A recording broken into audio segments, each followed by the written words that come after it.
Welcome all of you. We'll just fire off some questions for you. Now, Trent, you arrived at Fremantle as a specialist women's football coach after your work with the WA under-18s team, and you've played your fair share of football yourself. And what do you think it is that makes the women's game so special and important to you? I think two things. One is the resilience, what the girls do to get up each week. We talked about already why they're not here today, because they'll have to go to work, then they'll get to training at 5 o'clock tonight, get home after 9, and then do it all again with their life. The resilience they show to do that and to turn up in such a positive frame of mind is something that we definitely don't take for granted and really enjoy. And yeah, they should be going home, having a rosé on the couch and with their partners, but they turn up with us. So I love that resilient aspect of it. And so many of them have gone through so many trials and tribulations. We just saw Tia then to get to where they are. So I love that aspect of it. But the best part is the enjoyment. They really have fun right from the moment they get there. They've got every right not to, but they really get into it. They do everything with a smile on their face. They get into each other with a smile on their face. The warm-ups, if you saw them 5 minutes before a game, it's so different to what you'd expect.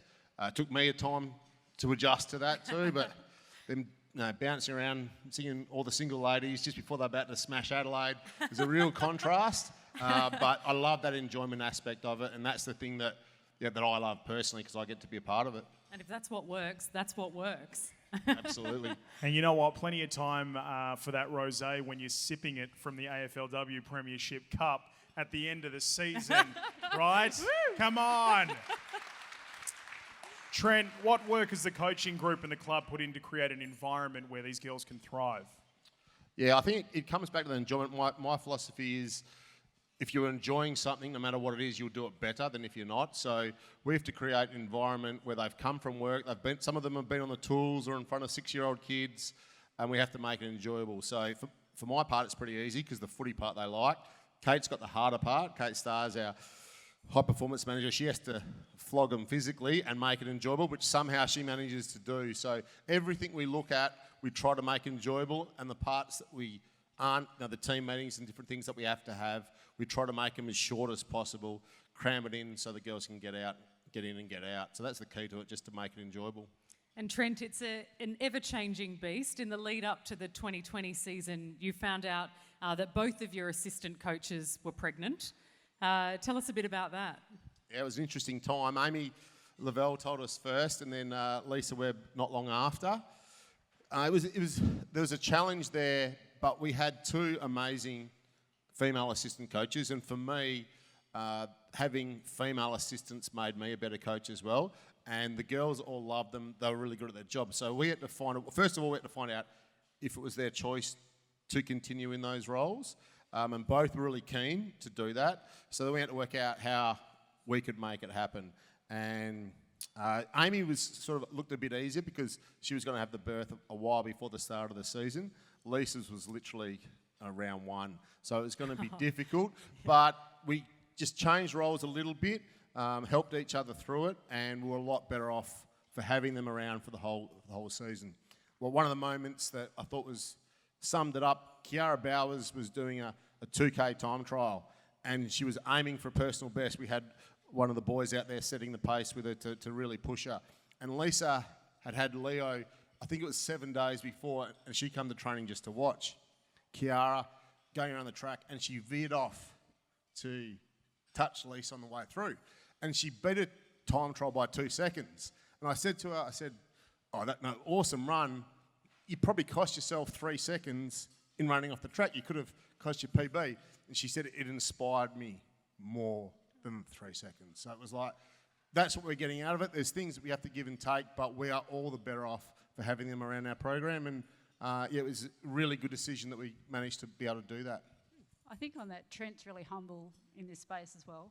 So I've spoken before about almost going Trent about why we don't have assistant coaches that are female and things like that. But the second year came around and I said to Trent, so what are you going to do with the assistants?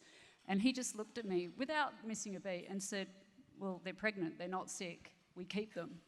And it's a good example to the AFL. And Yeah. without a heartbeat, that was his response.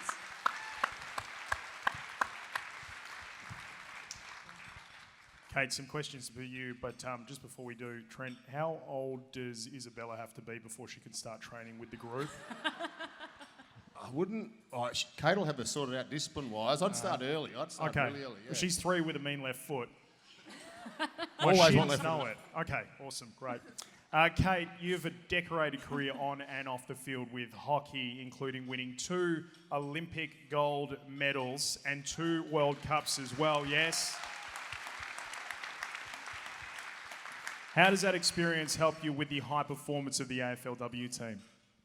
I think being a past athlete obviously helps, and looking at how the athletes have to operate now, as Trent was saying, with having jobs. When I first started, we were in that position as well. So I understand that whole bit about going to work and training or going to school and getting an education and trying to fit in all the parts of life as well as trying to be an elite athlete. So I can empathise a little bit on that. But on the flip side, and it's probably what the girls see more, I also understand that excellence is an unrelenting pursuit. And if you want to be good, if you want to be the best, you just have to persist, persist, persist. And I think, Hayley and I have spoken about this before, I think I set standards of where the girls can get to and where they should get to. And I have a belief that they can probably get a little bit higher than they believe they can. So I think I set the standards high from my experiences and watch them achieve them. I suppose it's a part of having the girls back even if they don't have their own sometimes. Yeah, and they're fantastic. We can't fault their efforts and their commitment, but yeah, sometimes I guess they just need a little bit of a push to go, yeah, you may be better than you think you are. Yeah, great. Well, we just saw Tia Haines up on the big screen then, and how impressed are you with her resilience and determination to come back from 3 knee injuries, as well as a shoulder injury, to get back on Fremantle's list and to establish a spot in the team?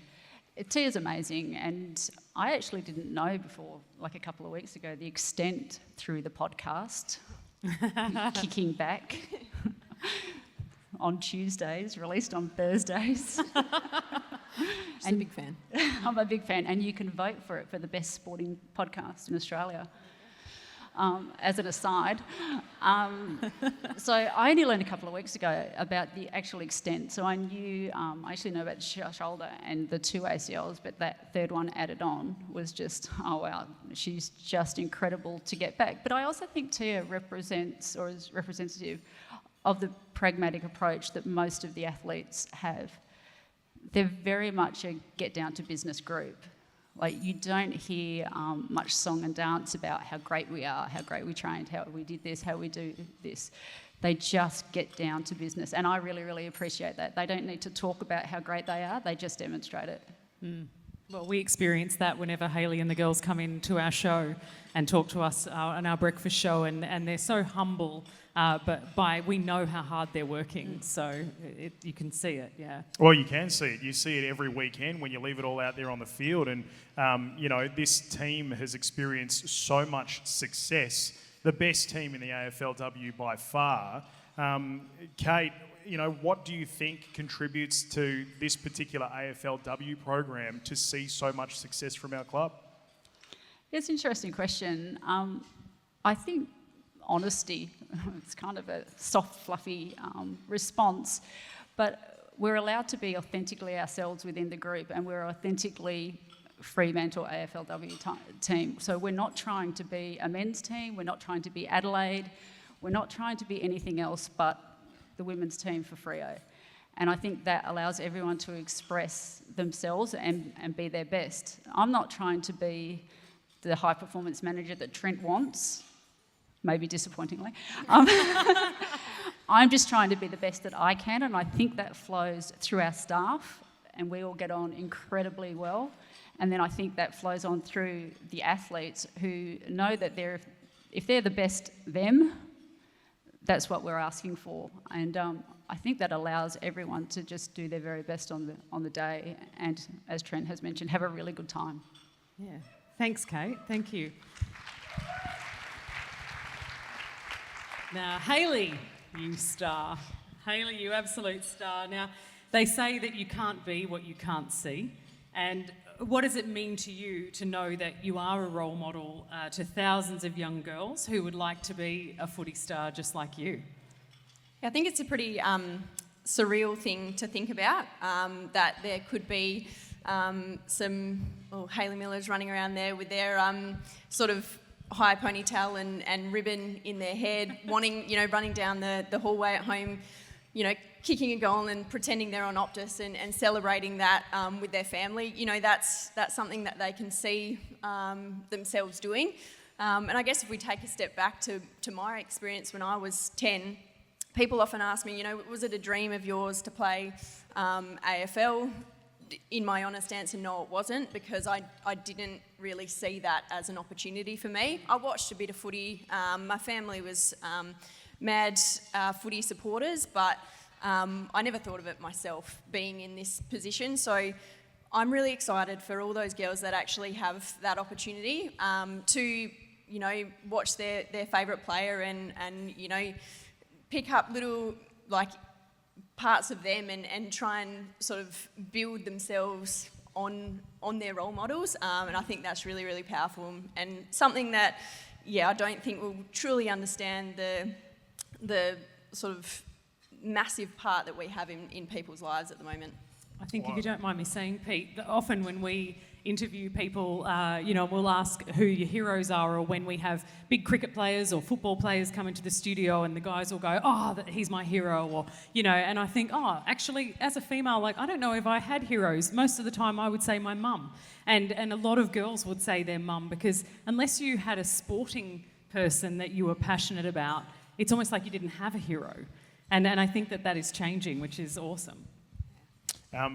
Just for that, I have mentioned Isabella a couple of times, but it is very cool to be growing up in a day and age where she can come running in with a football under her arm going footy, footy, footy, and seeing on the television women like yourself running around, seeing a future for herself as well. So I just absolutely love that. Jump in there with Peyton, my 4-year-old.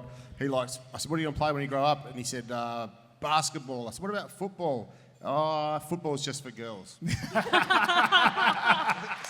Excellent. Got a bit of education to do with him, but he's learning well. Brilliant. Hey, Hayley, the opportunities, what kind of opportunities have opened up for you since joining the AFLW in 2017?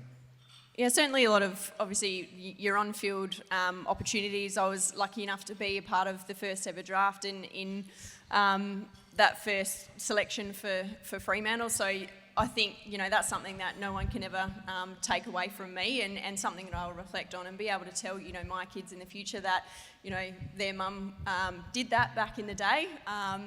But, you play on Optus in front of 40,000 people. It's pretty massive. But I think the biggest things is the things you get to do off the field. So like Kate mentioned, I've got my own podcast now.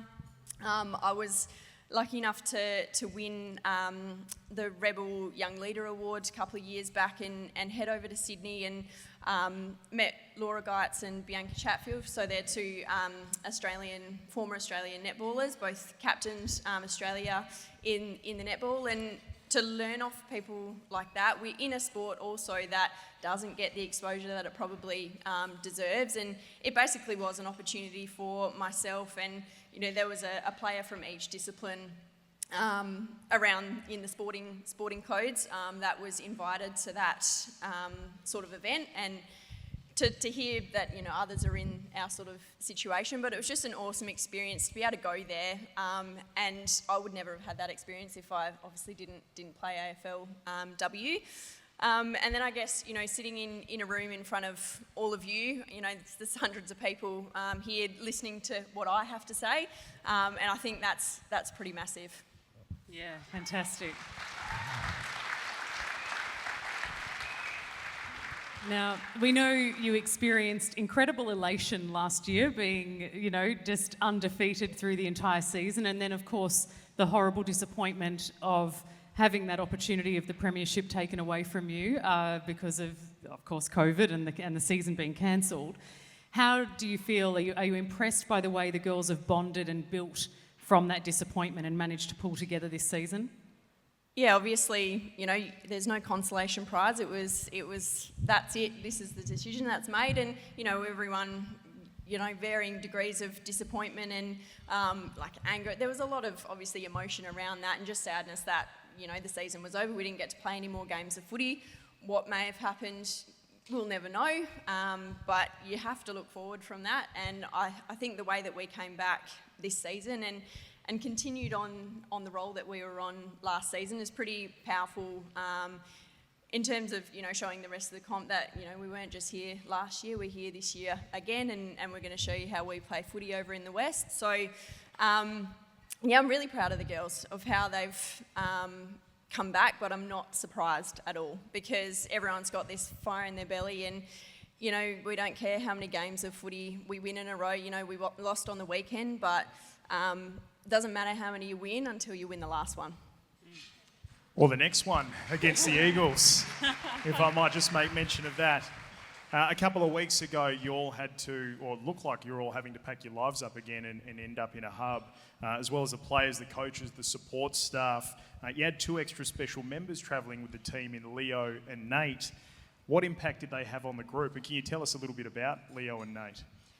Yeah, so Leo is Lisa Webb, our assistant coach's little baby boy, and Nate is Turbo, Kiara Bowers' little boy. So they obviously made the trip to come over. We were planning to go for however many weeks was required, and having them there, I don't know whether it's just because I love kids and love hanging out with them. I think they bring a great dynamic to the group, and it kind of takes away your focus on the game all the time, because sometimes, when you go away for a footy trip, it's very much, this is what we're here to do, of course, but you have to be able to separate your footy from just having some chill time. So having the kids there, watching all the players, aunties, 30 aunties rolling around on the floor. Sorry, I don't think Leo got a cuddle from his mum the whole entire time that we were there. He had this concerned look on his face all the time, looking like, where's my mum? I've got all these people carrying me around all the time. But I think each year we've sort of had someone with a young child that came away with us. And I think it does bring a great dynamic, and I've said, someone needs to take it for the team each year, so that we've got one each year going through. Yeah. Not you, Hayley. That's right. You did nominate yourself. If you timed it really, really well, you might get back for the season. Trent says you're not sick, it's okay to be pregnant, but... All right, support staff then. Yeah. Well, look, thank you so much, all of you, Trent, Kate, Hayley. It's been an absolute pleasure getting an insight into how your team works, and you can see that dynamic is absolutely working for you. So long may it continue, and of course, we wish you the best for the game, the Derby, on the weekend. And we certainly hope you win that one. So thank you so much. Thank you for your time. Thank you. Thank you.